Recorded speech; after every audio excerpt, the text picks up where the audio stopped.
Hello students, Rajiv Gurukul में आप लोग का स्वागत है। स्टूडेंट्स, आज आपको बताएंगे रेक्टिफायर। तो रेक्टिफायर बताएंगे स्टूडेंट स्टेप बाय स्टेप। ये आपका JSSC JE electrical engineering part B paper 1 basic electronics में जो आपका कंटेंट रेडी करना है स्टूडेंट, वो आपका रेक्टिफायर है। रेक्टिफायर से एक क्वेश्चन आपको 100% श्योर है कि देखने को मिलेगा। तो सबसे पहले समझते हैं कि रेक्टिफायर किसको बोलते हैं। तो रेक्टिफायर बेसिकली उस तरह के डिवाइस को बोलेंगे वो जो आपका एसी सिग्नल को क्या करेगा स्टूडेंट, पल्सेटिंग डीसी में कन्वर्ट करेगा, उसको क्या बोलेंगे, रेक्टिफायर बोलेंगे। तो आपका एग्जाम में पूछेगा कि रेक्टिफायर किसको बोलते हैं, तो आपको बोलना है रेक्टिफायर बेसिकली उस तरह के डिवाइस को बोलेंगे जो एसी सिग्नल को पल्सेटिंग डीसी में कन्वर्ट करे, उसको क्या बोलेंगे, रेक्टिफायर बोलेंगे। तो आपको पूछेगा स्टूडेंट फिर कि रेक्टिफायर बेसिकली कितने तरह का होता है, तो आपको बोलना है रेक्टिफायर बेसिकली दो तरह का होता है। एक होता है हाफ वेव रेक्टिफायर और दूसरा होता है full wave rectifier. Full wave rectifier का दो टाइप्स होगा स्टूडेंट, सेंटर टैप रेक्टिफायर और आपका क्या होगा, ब्रिज रेक्टिफायर। तो बेसिकली आपको ये सब कंटेंट को क्या करना, याद रखना है। आपसे पूछेगा स्टूडेंट कि हाफ वेव रेक्टिफायर में कितने डायोड का यूज करते हैं, आपको बोलना हाफ वेव रेक्टिफायर में 1 डायोड का यूज करते हैं, मतलब एक डायोड का यूज करेंगे। आपसे पूछेगा स्टूडेंट फुल वेव रेक्टिफायर में कितने डायोड का यूज करोगे, यदि आपका सेंटर टेप रहेगा तो आपको 2 डायोड का यूज करना होगा। यदि आपका ब्रिज रेक्टिफायर होगा स्टूडेंट तो आपको कितना डायोड का यूज करना होगा, 4 डायोड का यूज करना होगा। इस तरह करके कॉन्सेप्ट को आपको क्या करना, रेडी करना है। सबसे पहले आपको रेडी करना है कि रेक्टिफायर किसको बोलते हैं, जो एसी को पल्सेटिंग डीसी में कन्वर्ट करे उसको क्या बोलेंगे, रेक्टिफायर बोलेंगे। रेक्टिफायर बेसिकली कितने तरह का होता है, 2 तरह का होता है। एक होता है हाफ वेव रेक्टिफायर, दूसरा होता है full wave rectifier. Full wave rectifier का 2 टाइप्स होता है, एक होता है सेंटर टैप और दूसरा होता है ब्रिज रेक्टिफायर। सेंटर टैप में हम लोग 2 डायोड का यूज करेंगे स्टूडेंट, और ब्रिज रेक्टिफायर में 4 डायोड का यूज करेंगे, और हाफ वेव रेक्टिफायर में हम लोग 1 डायोड का यूज करेंगे। स्टेप बाय स्टेप स्टूडेंट इसका सर्किट डायग्राम को समझेंगे, इसका इनपुट वेव फॉर्म क्या होगा, इसका आउटपुट वेव फॉर्म क्या होगा, इसका एवरेज वैल्यू को कैसे कैलकुलेट करेंगे, आरएमएस वैल्यू को कैसे कैलकुलेट करेंगे। तो स्टेप बाय स्टेप आपको क्या करना, नोट्स बनाते जाना है, वीडियो को अंत तक बनाए रहना है। आपको बताएंगे कि शॉर्ट नोट भी लिखाएंगे कि आपको क्या याद रखना है। ये तो आपको कॉन्सेप्ट को बिल्डअप करने के लिए पूरा डिराइव किए हैं, बट इतना चीज आपको क्या करना, डिराइव नहीं करोगे तो पर भी चलेगा, बट इसका कुछ इंपॉर्टेंट रिजल्ट को आपको क्या करना, याद रखना है। वो रिजल्ट आपको डायरेक्ट एग्जाम में पूछेगा, तब आपको क्या करना है, उस ऑप्शन को टिक आउट करना है। तो स्टूडेंट चलो आगे की ओर बढ़ते हैं, इसको देखते हैं। तो आपसे पूछेगा कि रेक्टिफायर बेसिकली किसको बोलेंगे, तो आपको बता चुके हैं स्टूडेंट, जो AC signal converted pulsating DC signal is called rectifier. जो एसी सिग्नल को कन्वर्ट करेगा पल्सेटिंग डीसी सिग्नल में, उसी को स्टूडेंट क्या बोलेंगे, रेक्टिफायर बोलेंगे। ये कंटेंट रेडी हो गया। चलो आगे की ओर बढ़ते हैं। There are 2 types of rectifier. Rectifier basically कितने तरह का होता है, तो आपको बोलना 2 तरह का होता है। एक होता है हाफ वेव रेक्टिफायर, दूसरा होता है full wave rectifier. Full wave rectifier में एक होगा स्टूडेंट सेंटर टैप, दूसरा क्या होगा, ब्रिज रेक्टिफायर। इस कंटेंट को भी क्या करना, रेडी करना।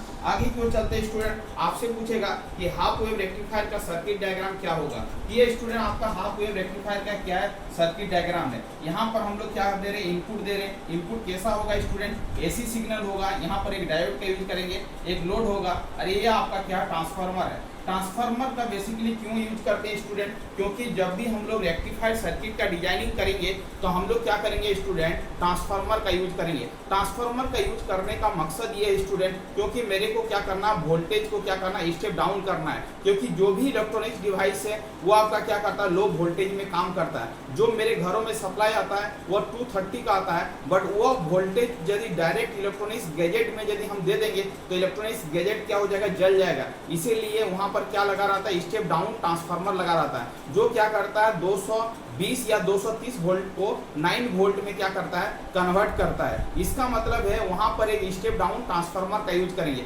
आपको जानना है स्टूडेंट कि स्टेप डाउन ट्रांसफार्मर उस तरह के डिवाइस को बोलेंगे जो वोल्टेज को क्या करेगा, अप को क्या करेगा, डाउन करेगा। तो उस तरह के ट्रांसफार्मर को क्या बोलेंगे, स्टेप डाउन ट्रांसफार्मर बोलेंगे। तो ट्रांसफार्मर का बेसिकली यहाँ पर क्या काम है वो आपको पता चल गया स्टूडेंट। अब देखो यहाँ पर एक ट्रांसफार्मर का यूज करेंगे। ट्रांसफार्मर का दो वाइंडिंग होता है, एक होता है प्राइमरी, दूसरा होता है सेकेंडरी। ये स्टूडेंट ये वाला आपका प्राइमरी वाइंडिंग है और ये आपका क्या है, सेकेंडरी वाइंडिंग है। चलो आगे की ओर चलते हैं। ये आपका इनपुट जो होगा वो एसी सिग्नल होगा। एसी सिग्नल स्टूडेंट उस तरह के सिग्नल को बोलेंगे जो टाइम के साथ क्या करे, कंटिन्यूअस वेरी करे। उस तरह के सिग्नल को क्या बोलेंगे हम लोग, एसी सिग्नल बोलेंगे। इसका इनपुट क्या रहेगा, एसी रहेगा। तो देखो स्टूडेंट ये आपका क्या है, input Vm sin omega T है। इसका मतलब ये आपका क्या है, एसी सिग्नल है। एसी सिग्नल क्या कर रहा है, टाइम के साथ क्या कर रहा है, वेरी कर रहा है। इसका एक पॉजिटिव पार्ट होगा, एक नेगेटिव होगा, पॉजिटिव होगा, नेगेटिव होगा। ये जो ग्राफ है स्टूडेंट, ये आपका साइन ग्राफ है। आपको पता होना चाहिए कि ये क्या होगा, साइन का क्या है, वेव फॉर्म है। चलो आगे की ओर चलते हैं, एक कॉन्सेप्ट और बताते हैं स्टूडेंट। ये आपका क्या है, डायोड है। तो बेसिकली डायोड किसको बोलेंगे, डाई मतलब दो, ओड मतलब टर्मिनल। जिस डिवाइस का दो टर्मिनल होगा उसको क्या बोलेंगे, डायोड बोलेंगे। डायोड का एक टर्मिनल एनोड होता है, दूसरा टर्मिनल क्या होता है, कैथोड होता है। यहाँ पर एक कॉन्सेप्ट को याद रखना है स्टूडेंट, जब आपका एनोड पॉजिटिव टर्मिनल से कनेक्टेड हो और कैथोड आपका नेगेटिव टर्मिनल से कनेक्टेड हो, तो डायोड आपका क्या होगा, फॉरवर्ड बायस होगा, या तो बोलेंगे ऑन स्विच होगा। जस्ट इसका यदि ऑपोजिट होगा, एनोड यदि नेगेटिव से कनेक्टेड हो जाएगा और कैथोड आपका पॉजिटिव से कनेक्टेड हो जाएगा, तो डायोड आपका क्या होगा स्टूडेंट, रिवर्स बायस हो जाएगा, तो स्विच आपका क्या हो जाएगा, ऑफ हो जाएगा।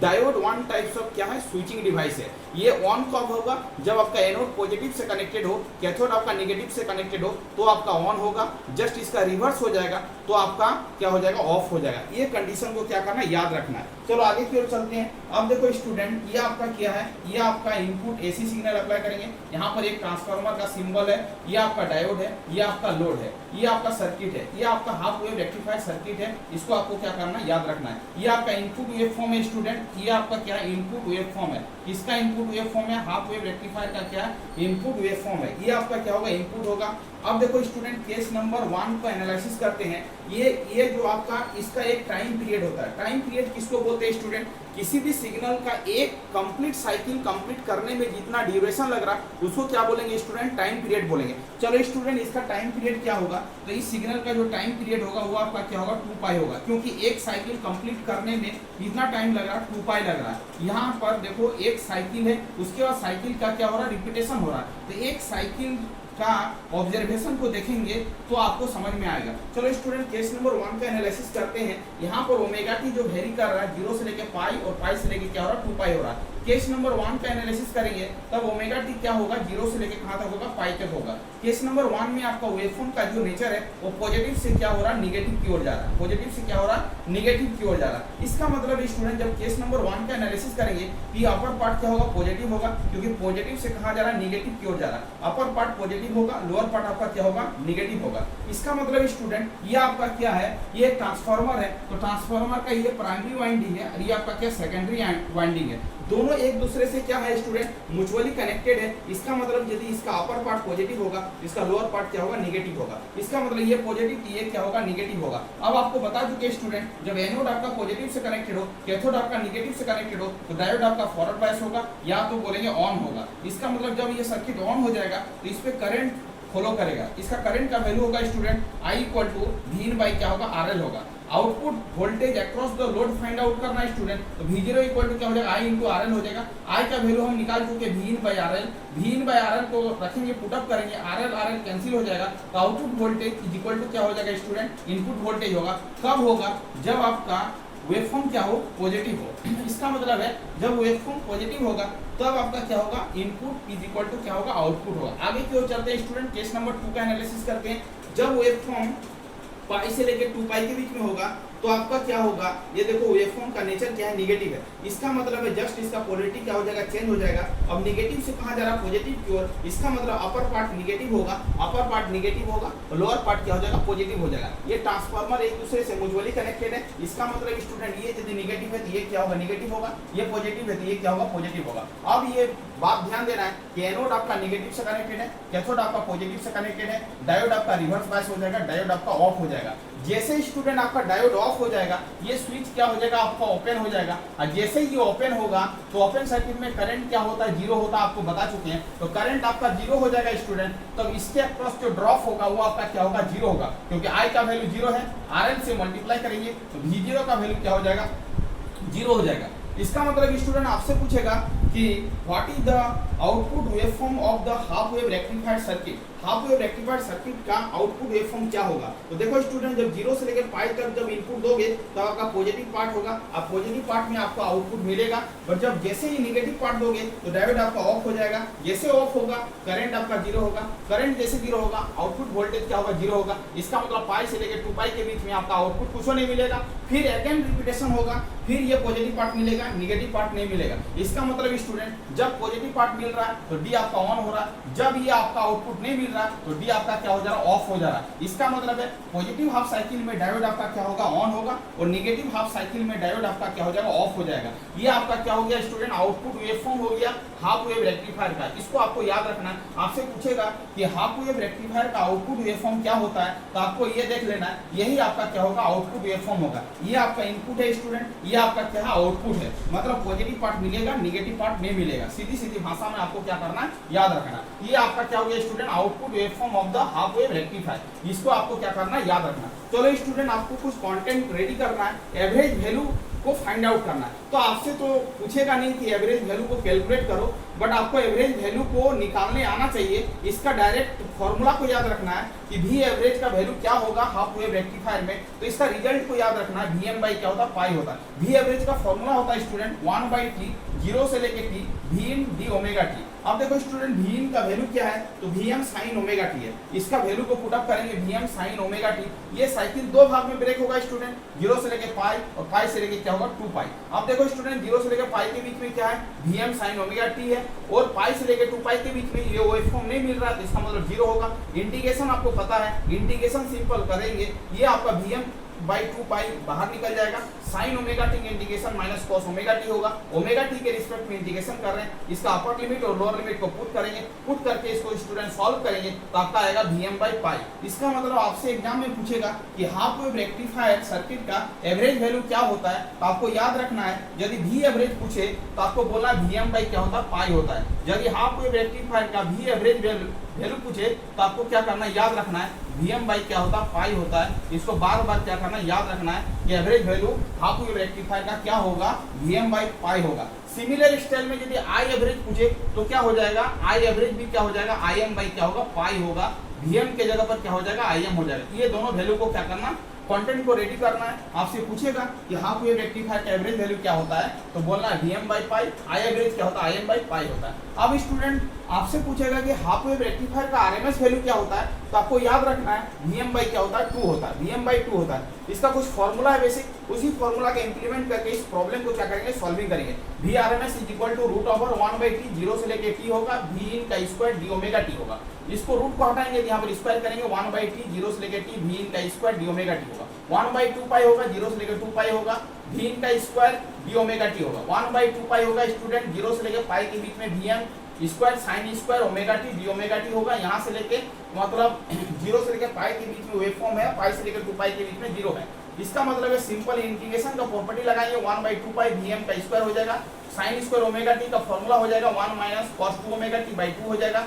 इसको क्या करेंगे स्टूडेंट, 2 को बाहर करेंगे तो V M square dividing by 4 pi हो जाएगा। इंटीग्रेशन हो जाएगा 0 से लेके pi 1 minus cos 2 omega T D omega T होगा। वी एम का स्क्वायर 4 पाई हो जाएगा। इसको इंटीग्रेट करेंगे तो omega T minus sine 2 omega T by 2 होगा। पाई अपर लिमिट होगा, 0 लिमिट लोअर लिमिट होगा। इस वैल्यू को पुट करेंगे, अपर लिमिट लोअर लिमिट को पुट करते जाएंगे, आगे की ओर सॉल्व करेंगे तो वी आर एम एस का square equal to V M का स्क्वायर बाई 4 होगा। इस स्क्वायर को हटाएंगे तो रूट चढ़ेगा, रूट चढ़ेगा तो V R M S equal to V M by 2 हो जाएगा। इसका मतलब है कि आपसे पूछेगा कि हाफ वेव रेक्टिफायर में आपका आरएमएस वैल्यू कितना होता है, तो बोलना है वी एम बाई क्या होता है, 2 होता है। तो इसका दो कंटेंट को रेडी करना है। आपसे यदि एग्जाम में पूछे कि V RMS half wave rectifier का क्या होगा, तो आपको बोलना वी एम बाई क्या बोलना है स्टूडेंट, 2 बोलना है। या तो सिमिलर स्टाइल में यदि आई आरएमएस पूछेगा तो आपको बोलना है आई एम बाई क्या होता है, 2 होता है। इसको याद कर लेना है, ठीक है। हम तो कैलकुलेशन करके बता रहे, बट आपके पास उतना टाइम नहीं रहेगा, तो इस पॉइंट को क्या करना है, याद रखना है। हाफ वेव रेक्टिफायर में वी आर एम एस का वैल्यू वी एम बाई 2 होता है,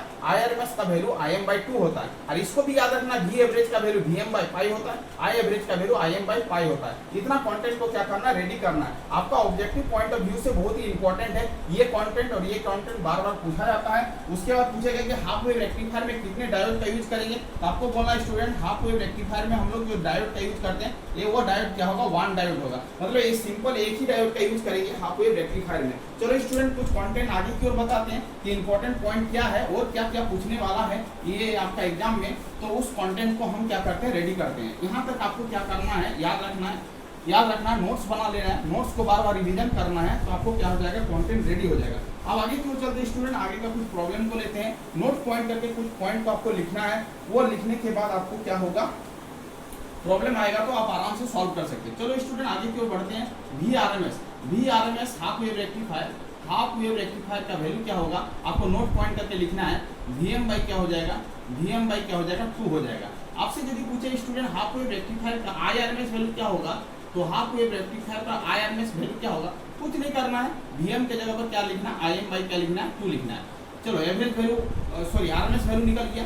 यदि स्टूडेंट आपसे पूछे कि एवरेज वैल्यू क्या होगा, एवरेज को शॉर्ट में लिख रहे हैं, V average half wave rectifier क्या होगा, तो आपको बोलना है स्टूडेंट Vm बाई क्या होगा, पाई होगा। Vm बाई क्या होगा, 2 बार रिवीजन करोगे आपको समझ में आ जाएगा। आपसे पूछेगा स्टूडेंट सिमिलर स्टाइल में कि आई एवरेज का वैल्यू क्या होगा हाफ वेव रेक्टिफायर में, तो आपको याद रखना है कि आई एवरेज का वैल्यू होगा Im बाई क्या होगा, पाई होगा। इस कंटेंट को भी क्या करना है, याद रखना है। चलो आगे की ओर चलते हैं।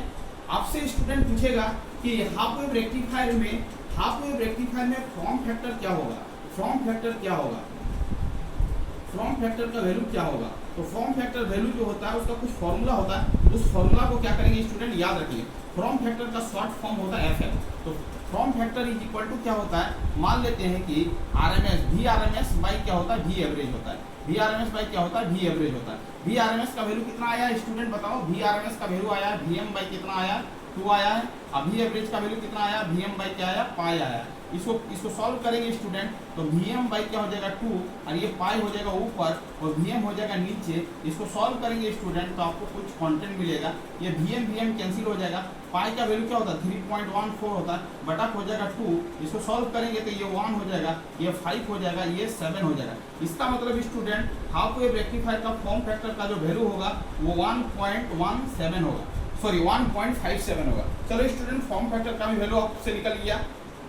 आगे में पूछा जा सकता है कि फॉर्म फैक्टर का फॉर्मूला क्या होगा, तो आपको बोला VRMS बाई V एवरेज, या तो सिमिलर स्टाइल में इसको बोल सकते हैं IRMS बाई क्या होगा, I एवरेज होगा, ये भी फॉर्मूला होगा। इसको क्या करना आपको रिटेन कर लेना। चलो आगे की ओर चलते हैं। रिपल फैक्टर का फॉर्मूला क्या होगा स्टूडेंट, तो रिपल फैक्टर भी आपसे बार बार पूछा जाता है, तो रिपल फैक्टर को भी क्या करना है, याद रखना है। रिपल फैक्टर को डायरेक्ट याद रखना है। रिपल फैक्टर का जो फॉर्मूला होता है ये होता है FF, मतलब फॉर्म फैक्टर का स्क्वायर माइनस क्या होता है 1 होता है। ये किसका निकाल रहे स्टूडेंट, हाफ वेव रेक्टिफायर का निकाल रहे। किसका निकाल रहे, हाफ वेव रेक्टिफायर का निकाल रहे। इसका मतलब है 1.57 का क्या हो जाएगा, स्क्वायर हो जाएगा और माइनस क्या करेंगे स्टूडेंट 1 करेंगे। इसको सॉल्व करेंगे तो अराउंड आपका आता है 1 पॉइंट क्या आता है 21 आता है। 1 पॉइंट क्या आता है 21 के आसपास आता है। 1 पॉइंट क्या होता है 21 के आसपास आता है। आप कैलकुलेशन करके आपको देख लेना है स्टूडेंट, क्या होता है 1.21 के आसपास आता है रिपल फैक्टर। चलो रिपल फैक्टर निकल जाएगा, आप कैलकुलेशन करके बताओगे 1.21 आता है कि नहीं। अब रिपल फैक्टर हो गया, फॉर्म फैक्टर हो गया, फॉर्म फैक्टर के बाद हो गया आई एवरेज हो गया, V एवरेज हो गया, IRMS हो गया, VRMS हो गया। नोट पॉइंट करके इसको सब याद रखना है। हाफ वेव रेक्टिफायर के बारे में बता रहे स्टूडेंट, इसमें हम लोग एक डायोड का यूज करेंगे। कितना डायोड होगा, 1 डायोड होगा। आपसे पूछेगा कि हाफ वेव रेक्टिफायर में कितने डायोड का यूज करते हैं, आपको बोलना है हाफ वेव रेक्टिफायर में एक डायोड का यूज करते हैं। 1 डायोड का क्या करेंगे, यूज करेंगे। ये भी कंटेंट को रेडी करना है। उसके बाद आपसे पूछेगा स्टूडेंट पीक वैल्यू, क्या पूछेगा, पीक वैल्यू। पीक वैल्यू क्या होता है, पीक वैल्यू क्या होता है, तो ये maximum value dividing by RMS value.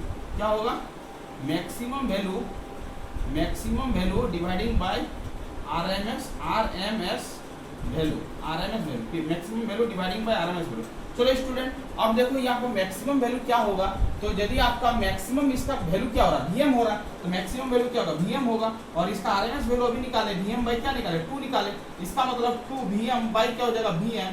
इसको सॉल्व करेंगे तो इसका जो पीक वैल्यू आएगा स्टूडेंट ये आपका आएगा 2। इसका आएगा 2 किसका, हाफ वेव रेक्टिफायर का। तो आपसे पूछेगा कि हाफ वेव रेक्टिफायर का पीक वैल्यू कितना होता है, तो आपको बोलना है 2, आपको बोलना है 2। अब चलो स्टूडेंट आगे की ओर बढ़ते हैं। इफिशिएंसी भी आपसे पूछता है, तो इफिशिएंसी हाफ वेव रेक्टिफायर का कितना होगा, ये आपको क्या करना है, याद रखना है। ये क्या होगा, पावर आउटपुट बाई क्या होगा, power input. Power output by क्या होगा, पावर इनपुट। इसको कैलकुलेशन करेंगे स्टूडेंट तो आपको मिलेगा 40 पॉइंट क्या मिलेगा 6% मिलेगा इसका एफिशिएंसी। इसको कंटेंट को क्या करना, रेडी करना है। इसको कंटेंट को क्या करना, याद रखना है कि इसका एफिशिएंसी जो होता है वो आपका क्या होता है 40.6% होता है। इसका पीक वैल्यू होता है 2 होता है, एफिशिएंसी होता है 40.6%, रिपल फैक्टर होता है 1.21, फॉर्म फैक्टर होता है 1.57। ये आपका एवरेज वैल्यू है, ये आपका क्या है V एवरेज है, ये आपका IRMS है, ये आपका क्या है स्टूडेंट VRMS है। अब इससे पूछेगा स्टूडेंट कि हाफ वेव रेक्टिफायर का पीक इनवर्स वोल्टेज कितना होता है, PIV। तो PIV कितना होता है, पीक इनवर्स वोल्टेज। आपको याद रखना है पीक इनवर्स वोल्टेज जो होता है स्टूडेंट वो आपका क्या होता है, VM होता है। क्या होता है, VM होता है। इसको भी याद रखना है कि पीक इनवर्स वोल्टेज जो होता है VM होता है, एफिशिएंसी जो होता है 40.6% होता है, पीक वैल्यू जो होता है 2 होता है, रिपल फैक्टर जो होता है 1.21 होता है, फॉर्म फैक्टर जो होता है 1.57 होता है। ये कंटेंट को क्या करना है स्टूडेंट, रेडी करना है। यहाँ से आपको ऑब्जेक्टिव देखने को 100% श्योर आपको मिलेगा। मतलब यही बड़ा नोट पॉइंट को क्या करना आपको याद रखना है। ये सारा पॉइंट को यदि याद रख सकते हो तो ऑब्जेक्टिव के साथ साथ यदि कोई आपका प्रॉब्लम दे, मैथमेटिकल प्रॉब्लम दे, तो यही उस प्रॉब्लम को सॉल्विंग करने के लिए इसी कॉन्सेप्ट का क्या करेंगे स्टूडेंट, यूज करेंगे, इसी फॉर्मूले का यूज करेंगे। इसी फॉर्मूला का यूज करके हम लोग क्या करेंगे, उस प्रॉब्लम को बनाएंगे। तो आपको क्या करना है स्टूडेंट, हाफ वेव रेक्टिफायर के बारे में हम जितना जानकारी दिए ये पूरा इंपॉर्टेंट है। ये आपको क्या करना, नोट्स बना लेना है और इस कंटेंट को क्या करना, बार बार रिवीजन करना है। जब बार बार रिवीजन करोगे तो यहाँ से यदि कोई प्रॉब्लम आएगा स्टूडेंट तो आपका हाफ वेव रेक्टिफायर का एक भी प्रॉब्लम क्या होगा, छूटेगा नहीं। यहाँ से पूरा कंप्लीट हो रहा है स्टूडेंट। आपसे नेक्स्ट वीडियो में बताएंगे स्टूडेंट फुल वेव रेक्टिफायर और आपका क्या बताएंगे, ब्रिज रेक्टिफायर। उससे यदि कोई कंटेंट, उससे भी जो प्रॉब्लम आएगा उसको क्या कर लेंगे हम लोग, सॉल्व कर लेंगे। यहाँ से लेके यहाँ तक क्या करना है स्टूडेंट, कंटेंट को रेडी करना है। ये आपका क्या था, हाफ वेव रेक्टिफायर का कंटेंट था। यहाँ तक आप डिटेल कंप्लीट कर लोगे तो आपका रेक्टिफायर से यदि कोई प्रॉब्लम आएगा तो आप आराम से सॉल्व कर सकते हैं स्टूडेंट। Thank you student. यदि आप चैनल में नए हैं तो चैनल को क्या करना, सब्सक्राइब कर लेना। वंदे मातरम स्टूडेंट।